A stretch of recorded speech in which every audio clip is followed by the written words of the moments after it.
সহস্রমুখ, তুমি কি ভীত?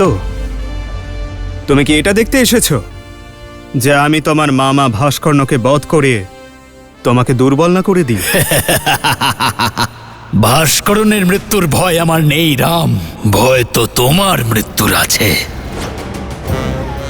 যদি ভাস্করণ তোমাকে মেরে ফেলতো আমি অত্যন্ত দুঃখ পেতাম, কারণ তোমার মৃত্যুর কারণ একমাত্র আমি আশ্চর্য হয়েছিলাম যে ভাস্করণের সঙ্গে যুদ্ধ করতে তুমি স্বয়ং কেন গেলে, কিন্তু এখন বুঝতে পেরেছি তুমি আমার কাছে পৌঁছতে চেয়েছিলে। অযোধ্যা থেকে দূরে আমার সম্মুখীন হতে চেয়েছিলে। তুমি যদি আমার সঙ্গে যুদ্ধ করতে চাও সহস্রমুখ, তবে এসো, তোলো অস্ত্র আর যুদ্ধ করো।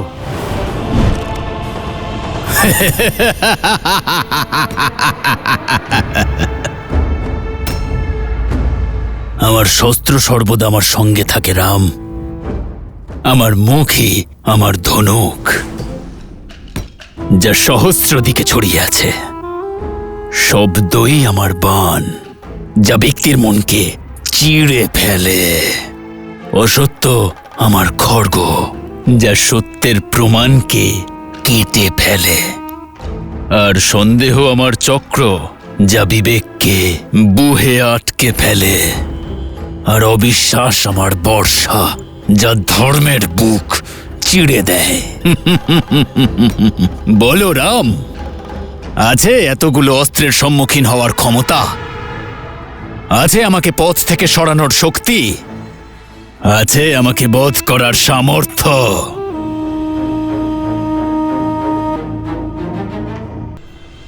এই ভ্রম তোমার ভ্রাতা রাবণেরও ছিল। জানি রাম, জানি তুমি মহান যোদ্ধা, কিন্তু আমি দশানন রাবণের মতো মূর্খ নই। সে জানতো যে বাহুবলে তোমার বিরুদ্ধে জেতা অসম্ভব, কারণ তোমার পক্ষে ইন্দ্র আছেন। তা সত্ত্বেও রণক্ষেত্রে তোমার সম্মুখীন হলো। যে যুদ্ধ বুদ্ধি দিয়ে লড়তে হতো, সে যুদ্ধে ক্ষমতা প্রয়োগের ভুল করল। এমনকি ঘন বনও সহজেই কাটা সম্ভব রাম, কিন্তু আমি সারা জগতে জন্মানো ঘাস, যাকে দেখতে দুর্বল মনে হয়, কিন্তু আসলে সে অনন্ত। আমাকে এক জায়গা থেকে উপড়াবে, আমি আরো সহস্র জায়গায় জন্মাবো। আমার রক্ত ক্ষরণ হলে আমি রক্ত বীজ হয়ে যাব। তোমার ক্ষমতা সম্পর্কে আমি জানি, কিন্তু অযোধ্যাবাসীর দূষিত মন আমার ক্ষমতার প্রমাণ। রঘুকুলের সত্যের প্রকাশে অসত্যের অন্ধকারের বিনাশ নিশ্চিত সহস্রমুখ। যে রাম রাজ্যের কল্পনা সমগ্র সংসার করছে, তা অযোধ্যায় কখনো স্থাপিত হবে না রাম। যে প্রহার করে তার হাতকে আটকানো যায়, কিন্তু যে মুখ কথা বলে তাকে আটকানো যায় না। আমি সহস্র রাবণ, আমার সহস্র মুখের প্রভাবে অযোধ্যা হাহাকার করবে।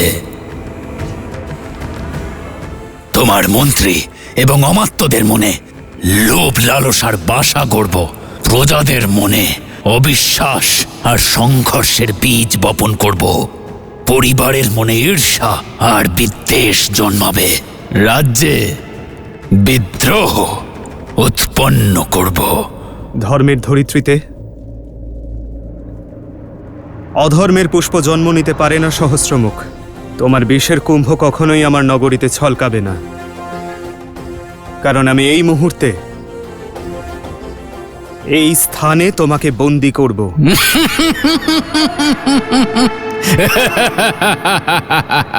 দেরি করে ফেললে রাম, ধনুক থেকে তীর বেরিয়ে গেছে। প্রজা তো দূর, তুমি তো তোমার স্ত্রী সীতাকেও রক্ষা করতে পারবে না। লোকের অপবাদ থেকে, নিন্দা থেকে, কুমন্ত্রণা থেকে নিজের আগামী প্রজন্মকে পর্যন্ত রক্ষা করতে পারবে না। অপমানের থেকে। যখন অসত্য পরিবারে প্রবেশ করে তখন প্রেম আর সম্মান সবার প্রথমে জানলা দিয়ে পালিয়ে যায়। সত্যি বলবো রাম, আমি তোমাকে বধ করব না, বরং তোমাকে জীবিত রেখে তোমার মৃত্যুকে উপভোগ করব। তোমার মর্যাদা ধ্বংস হওয়ার সাক্ষী থাকব, যখন সম্পূর্ণ বিশ্ব এক সুর এক রাগে গাইবে যে রামের সীতা দূষিত, অপবিত্র, চরিত্রহীন সে।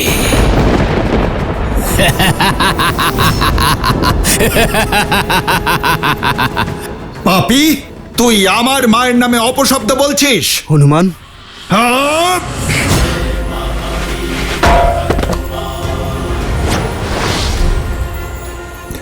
অনেক দেখেছি তোর ছলনা, এবার তুই দেখবি মাতা সীতার এই পুত্রের শক্তি। তোকে এই মুহূর্তে বিনাশ করে দেব আমি, তোর করা জঘন্য অপরাধের জন্য আর তোর ভ্রমের জন্য।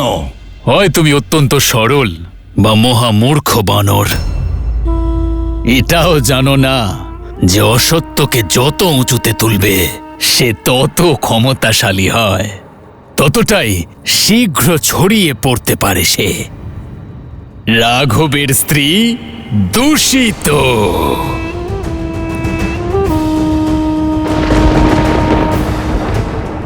রাঘবের স্ত্রী দূষিত।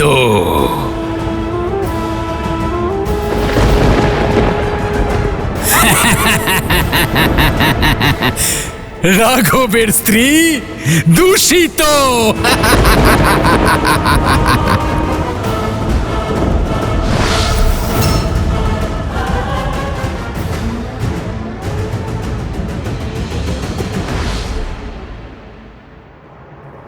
সীতা, সীতা।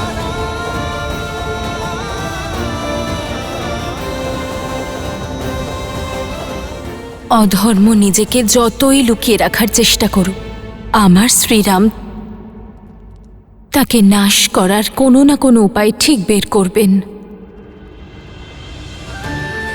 জয় শ্রীরাম, জয় শ্রীরাম, জয় শ্রীরাম, জয় শ্রীরাম, জয় শ্রীরাম, জয় শ্রীরাম, জয় শ্রীরাম।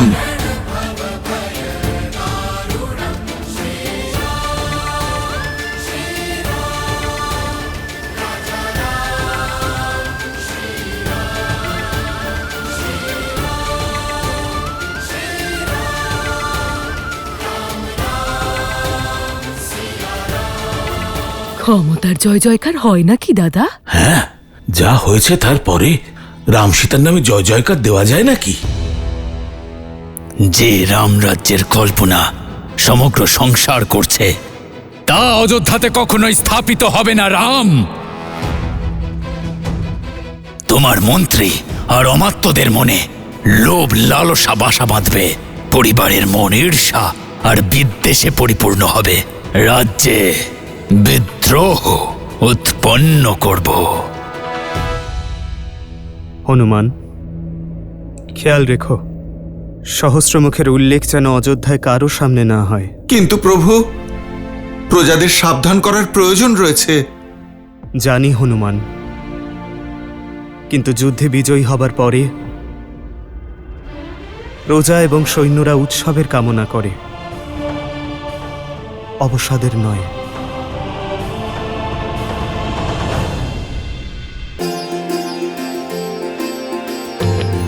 জয় শ্রীরাম, জয় শ্রীরাম, জয় শ্রীরাম, জয় শ্রীরাম, জয় শ্রীরাম, জয় শ্রীরাম, জয় শ্রীরাম।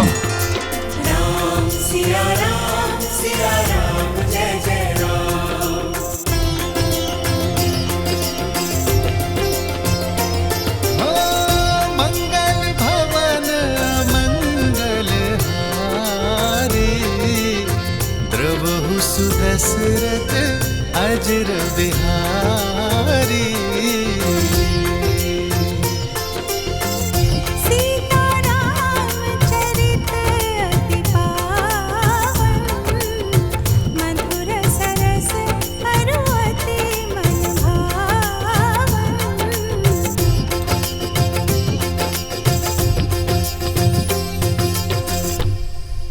যদিও রাম অনেক যুদ্ধ জিতেছে, কিন্তু এটা রাজা রামের প্রথম বিজয়।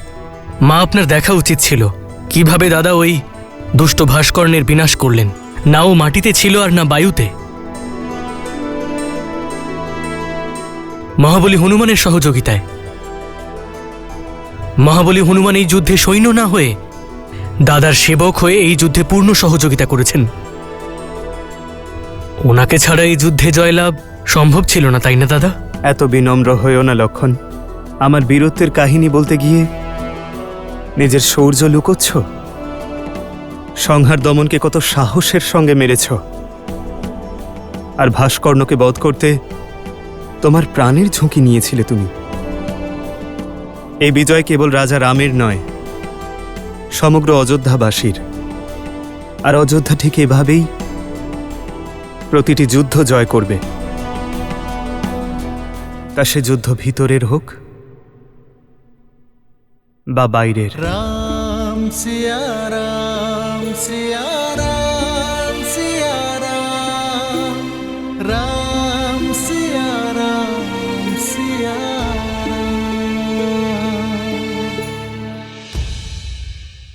সঠিক সময়ে এসেছ পুত্র। হ্যাঁ পুত্র, কাল বসন্ত পঞ্চমীর দিনে সীতার স্বাদের অনুষ্ঠানের শুভ মুহূর্ত স্থির করা হয়েছে। তোমার ওখানে উপস্থিত থাকা অনিবার্য। এখন তুমি চলে এসেছো, তাহলে সব পূজা বিধিবিধান সম্পূর্ণ হবে। অবশ্যই মা।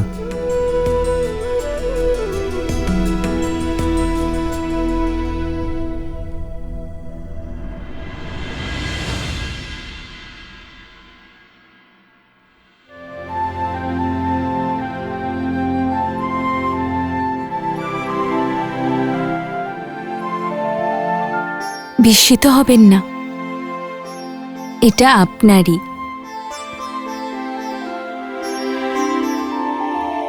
কৌশল্যা মাতা দিয়েছেন, বলছিলেন যে খেলনা দিয়ে পিতা খেলেছেন, পুত্রও সেটা দিয়ে খেলবে। তবে রাজা হওয়ার পরে আপনি একটি প্রতিশ্রুতি ভুলে গেছেন আর্য। কোন প্রতিশ্রুতি? সেটাই যেটা বিবাহের সময় দিয়েছিলেন। আমি অর্ধাঙ্গিনী, আপনার সুখের পাশাপাশি দুঃখ আর চিন্তারও সমান ভাগীদার আমরা। তাহলে বলুন, এমন কি আছে আর্য যা আপনার জয়ের হাসিকে মলিন করে দিয়েছে?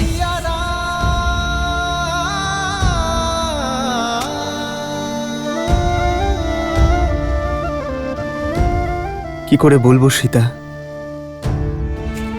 সময় এবং নিয়তি অনেক বড় পরীক্ষা নিতে চলেছে। আগামী সময় অনেক বড় পরীক্ষার। তা তো ভালোই আর্য। কোষ্ঠী পাথরের স্বর্ণকেই তো যাচাই করা হয়। আপনি ওই আসরিক শক্তি নিয়ে চিন্তিত না আর্য? গুরু বশিষ্ঠ বলেছেন আমাকে যে কোনো আসরিক শক্তির ছায়া আছে আমাদের রাজ্যের উপর, যা প্রজাদের মনন আর চিন্তা ভাবনাকে মলিন করছে। যে রামের সীতা দূষিত, অপবিত্র, চরিত্রহীন সে। ভাবনার শক্তি বুঝি আমি আর্য। একটি খারাপ ভাবনা সব ভালো ভাবনাকেও মলিন করে দিতে পারে। এটা নিয়েই আপনি ভাবছেন, তাই না? গুরুবর আমাকে এও বললেন যে ভাবনাকে শাস্ত্রের দ্বারা নয়, ভালো সংস্কারের দ্বারা বদলানো যায়।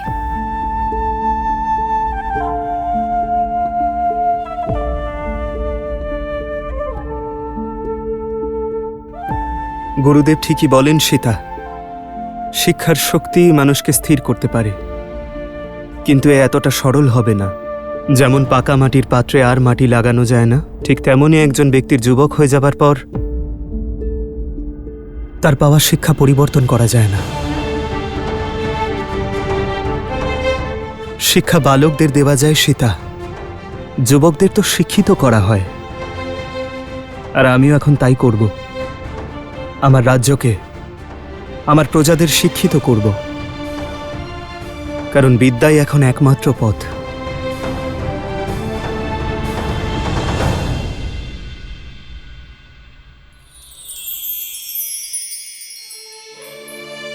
আমার সম্পূর্ণ বিশ্বাস আছে আর্য, আপনি যা ভেবেছেন তা সম্পূর্ণ অবশ্যই করবেন।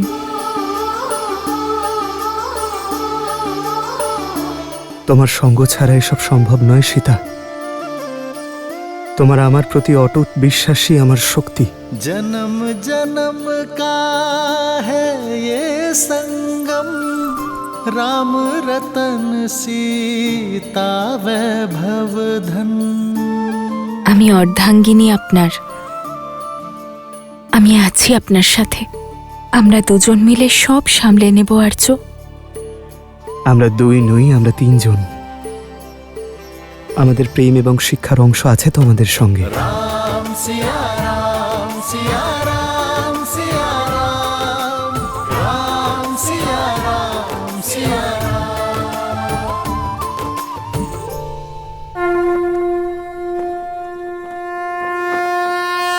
ॐ मधव्याः संवृताः पृथ्वये समाश्च विश्वकर्मणाः संवृतताग्रे।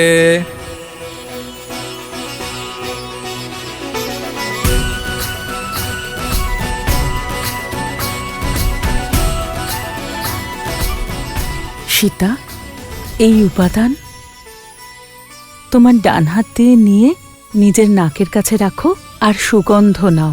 এর এই সুগন্ধ তোমায় আর তোমার সন্তানকে সুস্থ রাখবে। मंगल भवन मंगल हारी, द्रवहु सुदशरथ अजर बिहारी।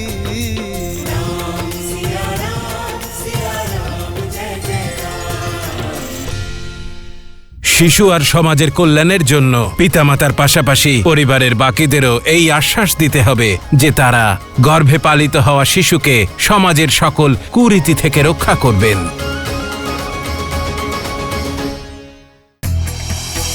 মুদ্গল ঋষি ভগবান বিষ্ণুর পরম ভক্ত ছিলেন। প্রার্থনা করায় স্বয়ং ভগবান বিষ্ণু ওনাকে বৈকুণ্ঠে নিয়ে যেতে এসেছিলেন।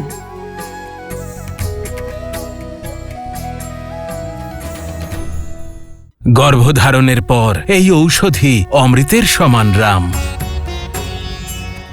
যেভাবে সূর্যের কিরণ পৃথিবীতে জীবন দান করে, সেভাবেই এই ঔষধি গর্ভস্থ শিশুকে পুষ্টি দান করে, শরীরের পাশাপাশি আত্মাকেও শক্তিশালী করে তোলে। মাতা হলেন শিশুর আধার। শিশুর প্রতি নিজের দায়িত্ব সম্পর্কে সদা সচেতন থাকেন।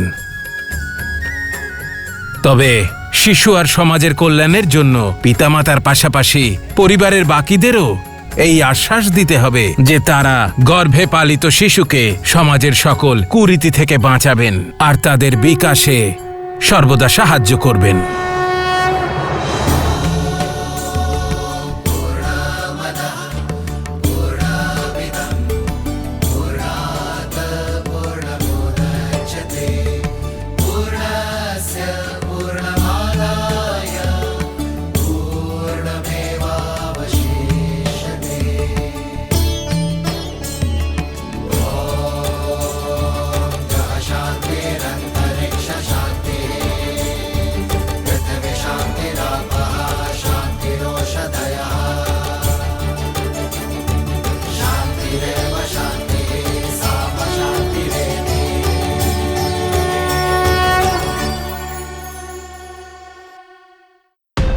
একদিকে রাজধর্মের দ্বিধা, কেমন রাজা নিজের স্ত্রীর জন্য রাজধর্মই ভুলে গেল। অন্যদিকে এক স্বামীর যন্ত্রণা। শ্রীরাম,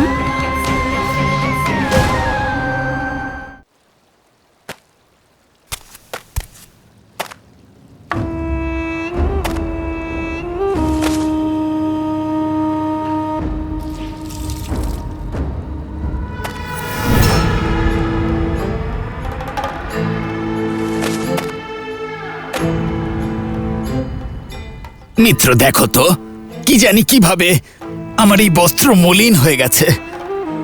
এটা হ্যাঁ, পরিষ্কার হয়ে যাবে তো? এটা তো শিব মন্দিরের পেছনের দেওয়ালের ময়লার দাগ।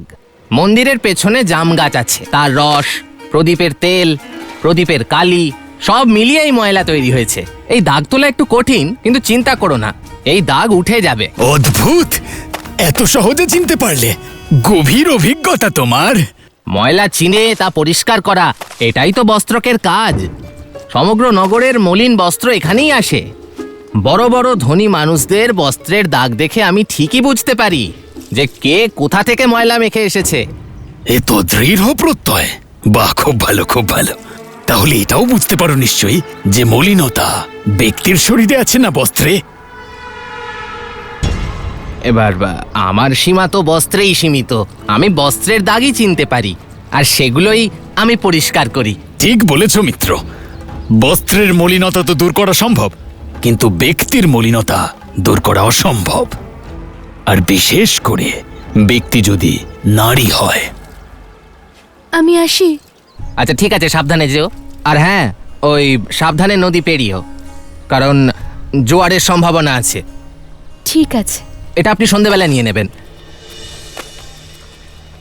বা মিত্র, শুধু যাওয়ার অনুমতি দিলে, অন্ধকার হওয়ার পূর্বে ফিরে আসার নির্দেশ দিলে না? এতে আবার বলার কি আছে, সে তো ফিরেই আসে। ধন্য রাজা রাম আর তার প্রজারা। সমাজের লাঞ্ছনার কথা জানো আর বোঝো, তাহলে দেখেও না দেখার ভান কেন করছো? ভুলে গেলে নারীর কলঙ্ক কখনোই মোছা যায় না। তোমার মন পবিত্র, কিন্তু সমাজের জঙ্গলে ময়ূর নাচলে কোথায় দেখতে যাবে?